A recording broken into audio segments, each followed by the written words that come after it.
So you've decided you want to do some painting inside your home, but what do you do first? Where do you start? What is the proper order of operations?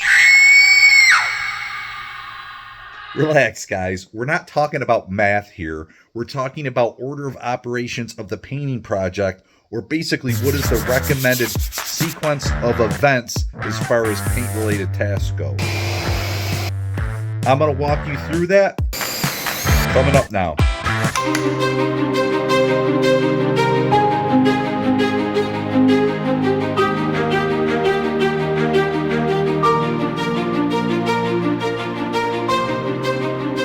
Hey guys, Steve Braun here on Braun's Painting Network. I am switching things up for this video and I am coming at you from my couch. Having a lazy day here. Just watched my SU Orange take care of business with the Georgia Tech Yellow Jackets. And I've been meaning to get to this video about order of operations for residential painting.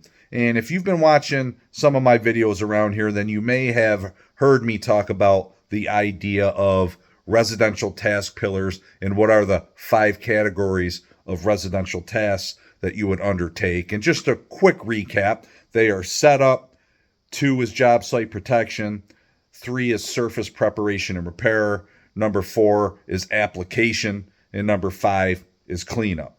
So the order of the task pillars is a really good starting point for this conversation. Obviously, you're going to do most of your setup work on the front end of a project. You are going to want to establish your job site protection before you start making a mess with surface preparation and repair and are creating dust and paint chips. You're definitely going to want to prepare your surfaces to get them ready for paint application before. Of course, the majority of your cleanup work is going to be thought of at the end of a project. Once all the tasks are done, you clean up after yourself, right? However, it's important to understand that all painting projects should have fluidity within these tasks, in that they are kind of intertwined with one another, and it'll be bouncing back and forth between these different tasks over the course of a project. For example, if we think about maybe we need to set up scaffolding on a project, and we can't just always assume that we just set up the scaffolding at the beginning of the job before we do anything else. Because let's think about floors on a residential repaint job. Maybe we have carpeted floors or we have really nice hardwood finished floors, and we can't just splatter all over that. So what do we do if we set up our scaffolding first? Now, well, how do we protect the floor, right? So we would have to get our protection down on the floor first, whether that was rosin paper or maybe cardboard or something of that nature. You get that down, you protect your floor. Now you set up your scaffolding above that. So again, that's where, hey, there's a little bit of setup and then a little bit of job site protection and then a little bit of setup again. Okay, so now if we talk about surface prep and repair, now ideally the majority of surface prep is going to kind of all happen around the same time in a project, obviously before you apply the paint.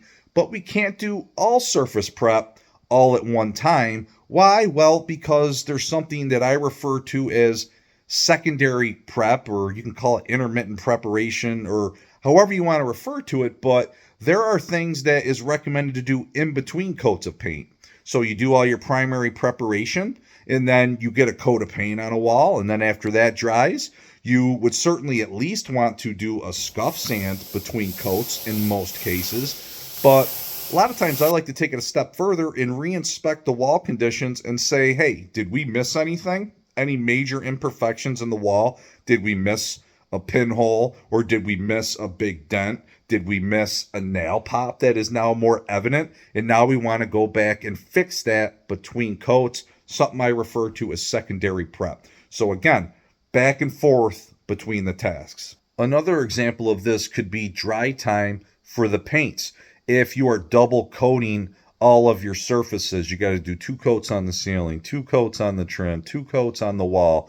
Well, if you're on a small project and you only have 1 or 2 rooms and you get a coat on the ceilings and you need time for it to dry before you can coat it again, well, you don't just stop working or take a 5-hour lunch. Well, go ahead now and drop down and put the first coat on the wall as long as you just wait until the final coat is on the ceiling before you do the final coat on the walls. That's really what we're looking for. Same thing with the baseboards. Like, you can put the first coat on the baseboards before you put the second coat on the walls. Just make sure you finish the walls before you put the final coat on the baseboards. Again, a little bit of creative management, allowing everybody to stay efficient and keep the project on task. And then when it comes to cleanup, again, very easy to just think of cleanup as something you always do at the end of a project.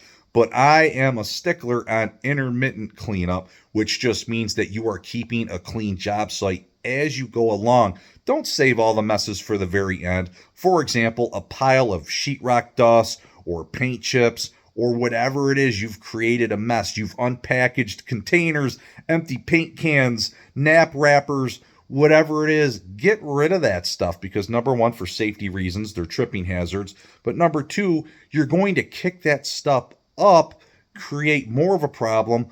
Dust is going to settle on your freshly painted walls, and it's just a mess. All right, so now let's talk about the order of operations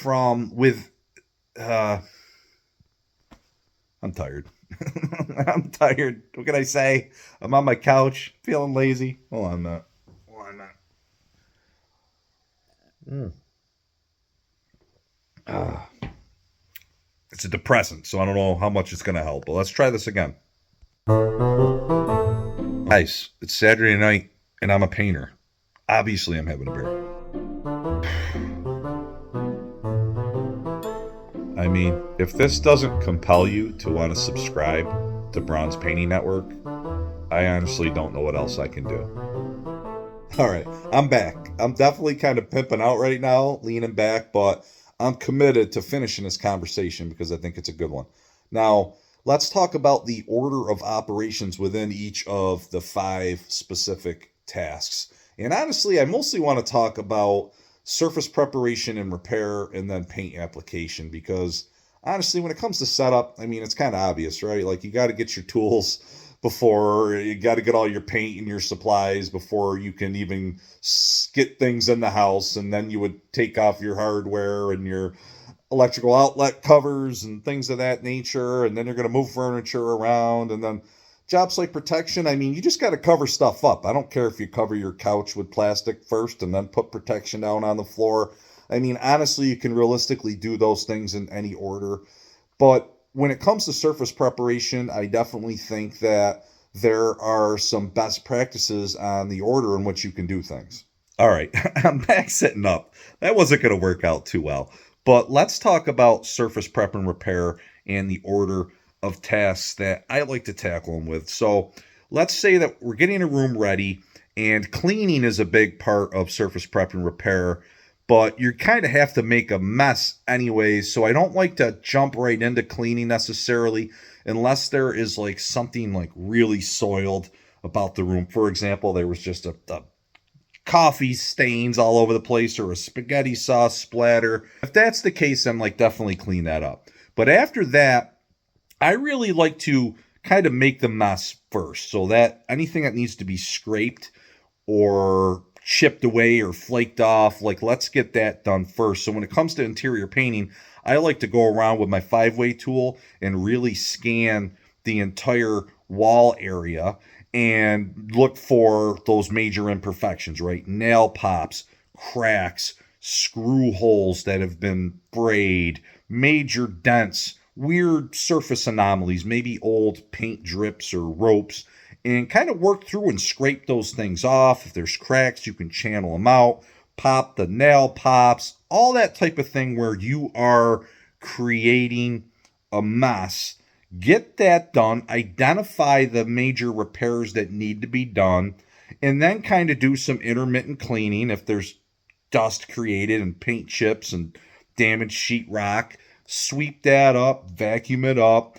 Once we've done that heavy lifting, then I like to go through and scuff sand everything. And really, mostly I'm talking about the walls and the trim. Ceilings, I'm not going to necessarily scuff sand a ceiling unless it was like a glossier sheen was put on there.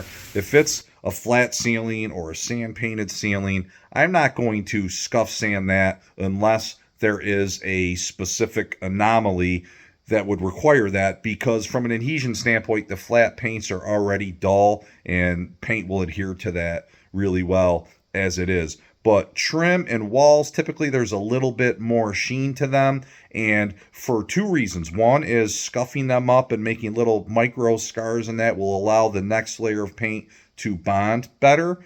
But also, because those substrates are so visible, when you scuff sand them, you are really making it nice and smooth, and it's going to improve your finish quality. The other thing is, when you do scuff sand, it may illuminate some things that you missed. Maybe there was a very subtle nail pop, and when you scuff over that, it will become more evident, and you'll be like, oh, okay, I missed that, and then you can repair that nail pop. You can scuff sand manually for sure, using either a sanding sponge or some sort of radial disc or other type of sanding head that you would put on an extension pole. Can really help you quickly get through scuff sanding walls. We love to use the Festool Planex system, where it attaches to a vacuum and can really allow you to be super efficient. But again, that is pretty expensive equipment that I wouldn't expect a DIYer to have. Once we've finished making the mess of scraping and sanding, now I like to go through and clean up all the substrates. So if there's cobwebs that need to be knocked down, or just dust bunnies on the wall, maybe you have really dirty baseboards and you want to wet wipe them, any other like minor stains, like let's get that all cleaned up. And then once that's done, now let's start patching stuff and filling stuff. So I like to jump on the bigger repairs as soon as possible, because we want to get the clock on the dry time started. So if we have to use any repair tapes on cracks, for example, like let's start there, because you're generally going to need to do multiple skim coats of joint compound with dry time in between. Even if you're using some of the quick set type, which is the powder form of joint compound, they are quicker dry time, so you can do multiple coats in the same day, but you still have some time that you need to wait, like if you're working with 90-minute or something like that. So get that clock started before you move on to other aspects of the project. Once all the patching and filling of holes and cracks is done, now I like to move on to doing any caulking work that might be necessary. You'll often need to use caulk to fill little gaps between trim and the walls. Maybe a baseboard to wall gap or window casings, the intersection between door jambs and casing. There's all kinds of little cracks that you'll get a really nice aesthetic benefit if you do some caulk work on that. So the nice thing about caulking is the turnaround time on dry time can be pretty quick. A lot of high quality caulks can be painted within 20 minutes to an hour. Another thing you may need to do on surface prep is what type of texture blending might you need to do. Do you have sand painted ceilings and you had a major crack that you had to repair, and now you have a smooth repair that needs to be more uniform with the rest of the ceiling? Well, now you need to blend in some sand paint to make it look uniform. You may have some other type of decorative texture on a ceiling or a wall, and you want to try to blend that as close as possible. So now you kind of get to the point to where, hey, what is left to do? Are there any stains? Are there water stains or smoke stains? Is there any tannin bleed through that we can put a shellac or oil-based primer to seal them out? Now would be the time to do that. Are any of the original repairs that we did now ready for a second skim coat of joint compound? That would be the time to do that. A lot of small repairs are only going to need one coat. So if you have a small little dent or a really small little screw hole or pinhole, nail hole, just one coat of either painter's putty or joint compound, you're going to be able to go right in and sand that. And once you start getting all of these things sanded smooth, then you're going to want to start spot priming a lot of these repairs, because if you don't do that, they will flash through your finished coats of paint. So it's very important to spot prime. And here's where we get to the fact that there is something I refer to as secondary prep.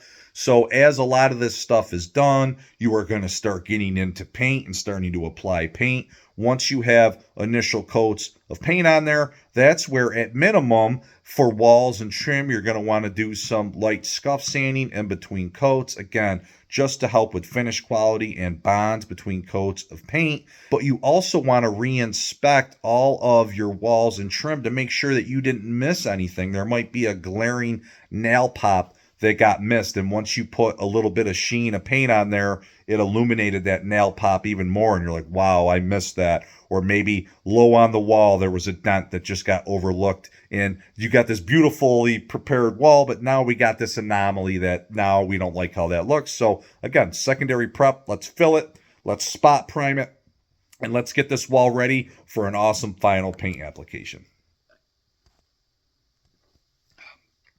Now I'm just straight up drinking in the video. But all right, so let's talk about paint application. Some pretty important order of operations, okay, when it comes to applying paint. The big concept here is work top down. The obvious reason being that as you create paint splatter, gravity will make it fall down, and you don't want it splattering all over things that have already been painted. So if you are painting all substrates in a room, or I guess I should say surfaces in a room or components, if we're painting the ceiling, the walls, the trim, the doors, okay, all of that stuff's getting painted, then definitely start with the ceiling. Get that done first. When you're rolling overhead, there's definitely a lot of little speckles and paint drips that are going to occur. The last thing you would want to do is have your walls all done and then drip all over it. And you certainly don't want to waste the time protecting walls that have to be painted anyways. Definitely paint your ceiling first. The other thing is when you paint your ceiling first, you can really just quickly and efficiently paint that ceiling when you know you're painting the walls. Because why? When you're cutting, you don't have to cut clean lines. Just crash right into the wall. You can't be so heavy that you're going to have, a heavy edge or runs coming down the wall, but you can crash into it and get the ceiling paint on the wall, because now after the ceiling's done, we're just going to paint the wall anyways. And then when you paint the wall, you cut the clean line. But before we jump into painting walls, if we have any upper trims, for example, if we have crown molding, then we would definitely want to paint that next, again, because it is above the wall. Also, any what I call, vertical trims, if we have window casings or sills, door casings, door jambs, we want to go ahead and paint all those next, especially the casings, because they intersect with the wall, and that little edge between the wall and the casing, it's very difficult to try to cut the edge of the door or the window casing cleanly to the wall, because you don't have a lot of room there. You only have like a little, half-inch lip there. Very difficult, but it's a lot easier to cut the wall to that trim because you got a lot more room to work with. You got better sight lines, and it's just way easier. And if you want to use painter's tape to get it done, that's also pretty easy. That you could kind of do either way, but trust me, it's going to be to your benefit to paint the vertical trims before the walls. One aspect of trim that we wait on is the baseboards, and the reason being, well, we got to roll out all these walls, and when you roll, trust me, you're going to get a little bit of paint speckling off. So if it's painted baseboards, then don't bother taping them off when you got to paint them anyways. Don't worry about the speckles.